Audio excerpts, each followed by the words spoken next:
আপনি কি জানেন কিবলার দিকে মুখ করে কোন কোন কাজ করা ইসলামে নিষেধ রয়েছে? কিবলা বলতে যেদিকে কাবা শরীফের অবস্থান সেই দিককে কিবলা বলা হয়। অতএব আমাদের ভারত বাংলাদেশ থেকে পশ্চিম দিকটাই হলো কিবলার দিক। কিবলা মুসলমানদের জন্য অত্যন্ত সম্মানিত একটা দিক।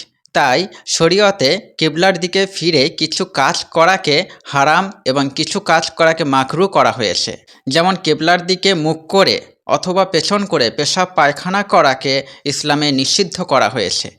এছাড়া কিবলার দিকে থুতু বা কফ ফেলাকে ইসলামে নিষিদ্ধ করা হয়েছে। প্রয়োজন ছাড়া ইচ্ছাকৃতভাবে কিবলার দিকে পা বাড়িয়ে শোয়া এটা ইসলামে সরাসরি নিষিদ্ধ না হলেও অপছন্দনীয় বা মাকরুহ করা হয়েছে।